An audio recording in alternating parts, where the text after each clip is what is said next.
pessoal, tudo bem?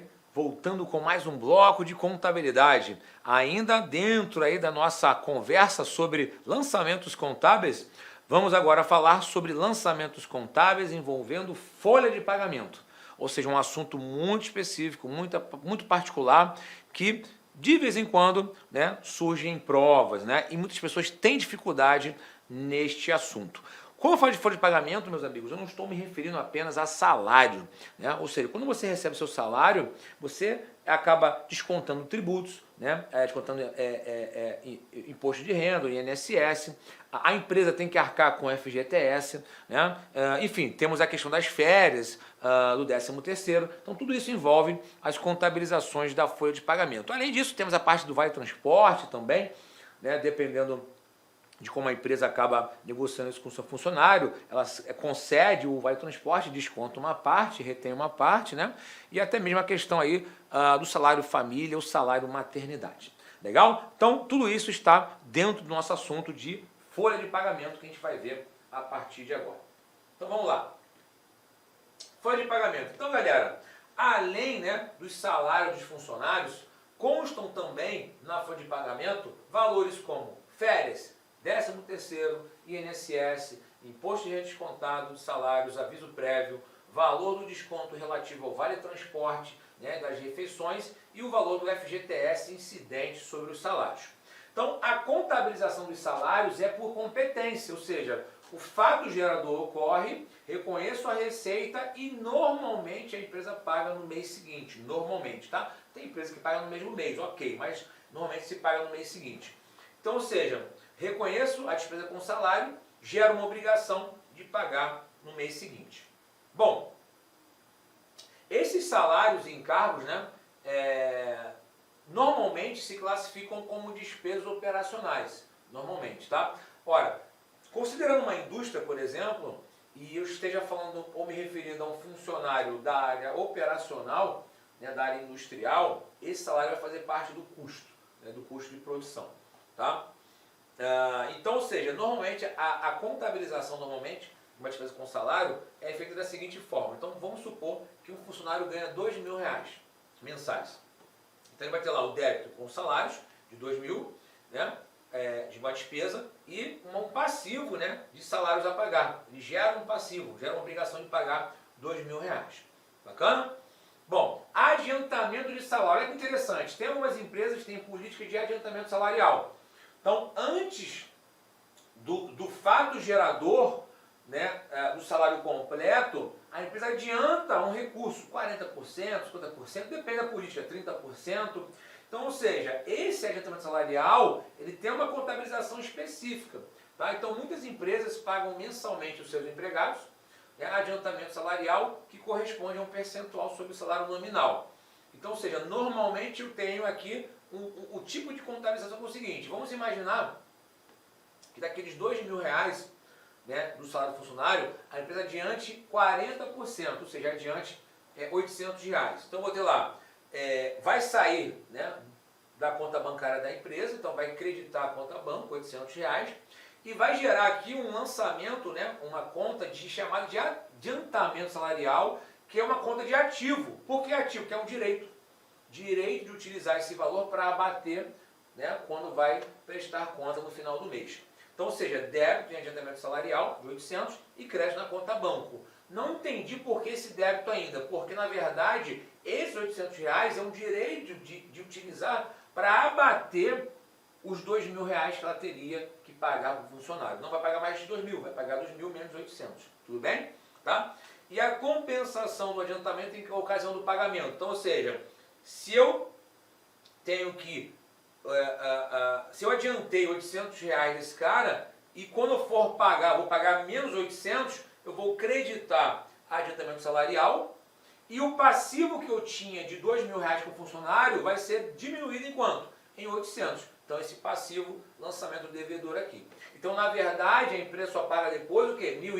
1.200. Não estou entrando no mérito ainda dos tributos, né, dos recolhimentos aqui. Então, ou seja, pagamento do valor restante, debitando o salário a pagar, né, de 1.200, creditando a conta banco de 1.200. Beleza aí? Show de bola? Bom, sobre a folha de pagamento, incidem encargos, diversos encargos, tá? Normalmente, os encargos correspondem, tá? Isso vai depender de cada empresa, entre 34,80%, né? Entre 34% e 36,80%. O que vai variar aqui é justamente o RAT, né? Que é o risco de acidente de trabalho, pode ser de 1% a 3%. Então, quais são os encargos normalmente que incidem sobre a folha? Contribuição previdenciária patronal, isso aqui a gente vai falar especialmente daqui a pouquinho. Ou seja, é o INSS que a empresa arca sobre a folha de pagamento, não é o INSS retido do funcionário. Salário de educação, SESC, SENAC, né? SEBRAE, INCRA, o próprio RAT, o FGTS de 8%. Então, ou seja, ele chega a 34,80% a 36,80%. Bom, o FGTS, na verdade, e a contribuição patronal, né, são despesas, né, que vão ser reconhecidas além dos outros encargos, né, que sobre a folha. Como é que eu contabilizaria esses encargos? Eu coloquei aqui, peguei a contribuição patronal e o FGTS, que são os maiores valores, né? Então, ou seja, imaginando o tal funcionário que ganha R$2.000 por mês, se eu pegar 8% de FGTS e aplicar sobre 2.000, vai dar 160. Então, eu tenho uma despesa de FGTS sobre salários e crédito de FGTS a recolher. Reparem que aqui, isso aqui é o encargo da empresa, não é do funcionário não. A empresa vai arcar com esse valor, tá? Então, despesas com FGTS, né, a débito, e um passivo de FGTS a recolher a crédito. Da mesma forma, o INSS patronal, INSS sobre salários a débito, R$400, e INSS a recolher a crédito, que é um passivo de 400. Legal aí? Beleza? Agora, algo importante, INSS sobre salário, sobre folha de pagamento, é diferente de INSS descontado. Esse INSS que nós nos referimos é encargo da empresa sobre a folha de pagamento. O INSS descontado é o INSS retido do salário do funcionário. São duas coisas distintas aqui, tá? Então é importante não confundir a contribuição previdenciária paga pela empresa sobre a folha com o desconto do INSS devido por cada funcionário.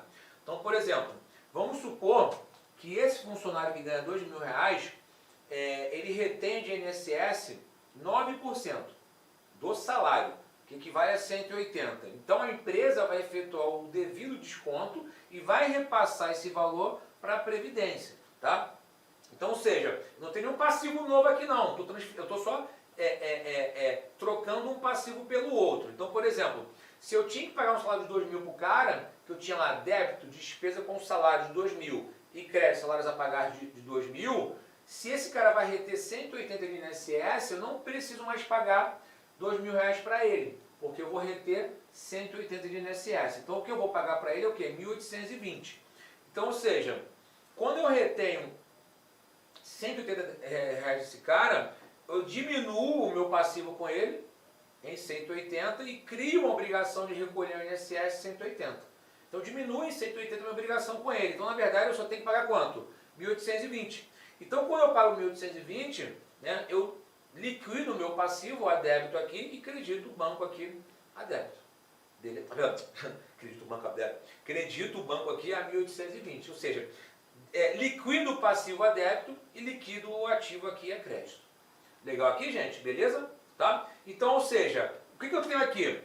Então, o que é encargo do empregador? INSS patronal e o FGTS. E o que é encargo do empregado? O INSS descontado em folha. Então, são dois INSS diferentes. Esse que nós acabamos de referir aqui é o INSS retido da folha, né, do próprio funcionário. E esse que nós falamos aqui é o INSS que a empresa paga sobre a folha de pagamento. Tá? Então, são dois tipos de INSS diferentes. Bacana aí? Show de bola? Imposto de renda, mesma lógica do INSS. Se diminui o salário do funcionário, a empresa diminui o valor dos salários a pagar e vai reter esse valor para recolher para a Receita Federal, né? Então, ou seja, os cofres do governo, na verdade, o governo federal, né? Então, o imposto de renda retido na fonte segue a mesma lógica de contabilização do que o INSS retido do funcionário. Então, por exemplo, funcionário, salário de R$3.000, desconto de R$360 de INSS e R$60 relativo ao imposto de renda. Então, ou seja, a empresa vai pegar 360 mais 60, 420 e vai reter. Então ela só vai pagar o quê? A diferença. E esses valores aqui de 360 e 60 vão ser obrigações de recolhimento da empresa para o órgão competente. Né? Então, por exemplo, contabilização, despesas com salário de 3 mil, né? A débito, e obrigação de salários a pagar de 3 mil reais. Retenção do INSS, ou seja, débito com salários a pagar de 360 e crédito do INSS a recolher de 360. Da mesma forma, retenção do imposto de renda, débito salário a pagar de 60, crédito e imposto de renda a recolher de 60. Qual o valor líquido ali? 2.580. Então é justamente o valor a ser pago. Então debito salários a pagar 2.580 e credito a conta banco de 2.580. É assim que se procede, né, nas retenções do funcionário. Beleza aí, gente? Show de bola? Legal? 13º e férias. Aqui é o seguinte, meus amigos. Como é que funciona aí a 13º e férias? Quando o empregado faz, ele trabalha durante um mês, ele faz jus a 1/12 de férias e a 1/12 de 13º. Quando ele trabalha 2 meses, ele faz jus a 2/12 de férias e 13º, assim sucessivamente. Então a empresa, todo mês, tem que apropriar 1/12 relativos a férias e 1/12 relativos a 13º. Só que nas férias, além dos 1/12, eu tenho aqueles 1/3, né, constitucional, ou seja, 1/3 sobre as férias. Tá? Então, ou seja, além dos 1/12 das férias, mais 1/3 sobre esse valor. Legal aqui? Tá? Então, no caso do valor relativo a férias e 13º, em obediência ao regime de competência, né, a entidade vai realizar uma provisão dessas verbas. Então, ou seja, supondo que eu tenho um funcionário que ganhe R$ 1.440 por mês. Né? Então, ou seja, mensalmente eu vou dividir o salário dele por 12 e todo mês eu vou apropriar 1/12 desses 1.440, seja de férias, seja de 13º. Então, 1.440 dividido por 12 vai dar 120. Então, todo mês a empresa vai registrar uma despesa com provisão de férias aqui, férias a pagar por um passivo de 120. E 13º é a mesma coisa, débito do 13º, que é uma despesa, e crédito do 13º a pagar, que é um passivo. Todo mês eu vou fazer isso, todo mês. Até para que não faça isso num mês só, né? Se fosse num mês só, ia estourar o caixa da empresa, né? Importante, em relação às férias, além do correspondente ao salário do empregado, a empresa também deve considerar o valor de 1/3 a título de abono de férias, ou seja, sobre os 120, 1/3 vai dar 40. Né? Então, débito de 1/3 de férias, 40, e crédito de 1/3 de férias, 40. Ressalte-se que os mesmos encargos incidentes sobre salários incidem sobre as férias, abono de 1/3 e 13º salário. O que eu estou querendo dizer com isso? A empresa que tem aquela contribuição patronal de INSS sobre a folha, não incide só sobre o salário, sobre 13º e sobre férias também. FGTS também, né? Beleza aqui? Em relação à antecipação do 13º, considerando que a empresa faz essa provisão mensal, né, de 1/12, mas pode antecipar no meio do ano, por exemplo, o 13º, como é que ela vai fazer isso? Bem parecido com o adiantamento salarial. Vou ter um débito em adiantamento do 13º, né, e vou ter que sair com o banco o valor correspondente ao adiantamento, que é 50%. Quando eu for pagar o restante, já vou o quê? Né, pagar só a diferença que eu já paguei a metade. Então, ou seja, vamos imaginar aqui um empregado, né, que recebe um salário de R$ 1.200, todo mês a empresa apropria R$ 100 de 13º, que é 1/12, né? Então, ou seja, todo mês. Então, a apropriação mensal de janeiro a dezembro vai ser o quê? Despesa com 13º, salário de R$ 100 e crédito do passivo de 13º, né, durante 12 meses. Beleza. Quando vai adiantar 50%, às vezes no meio do ano, nas férias do cara, eu tenho o quê? Saída de recurso financeiro de R$ 600, então credito aqui a conta banco, e debito o adiantamento de 13º, 600, bem parecido aqui com o salário. Esse cara aqui é ativo. Vou utilizar esse cara aqui para abater o restante. Quando eu vou pagar a segunda parcela, né, então, ou seja, eu credito o adiantamento de 13º, credito somente o restante, né, que são os 600. Olá, meus amigos, minhas amigas, inicialmente eu peço licença a vocês, eu peço desculpa, pois interrompi os seus estudos, mas essa videoaula é uma videoaula demonstrativa do nosso site Lá Concursos. nós estamos oferecendo 3 opções de curso a preço bastante acessíveis aí. Tem curso até de R$ 20 aí, que é a parte de conhecimentos básicos, que é língua portuguesa, mais aquela parte de legislação. Temos 2 cursos específicos, assistente de administração completaço e um super curso básico de técnico de contabilidade. Qualquer um desses cursos eu garanto para você, se você estudar pela nossa metodologia, estudar, assistir as nossas videoaulas, garanto para você que ali tem todo o conhecimento necessário e suficiente para você ser aprovado. Só depende de você. Bacana? Maiores informações, tem um link aqui. Clica lá, conversa com o nosso pessoal do atendimento, que eu tenho certeza que você não vai se arrepender. Espero vocês. Forte abraço. Tchau, tchau.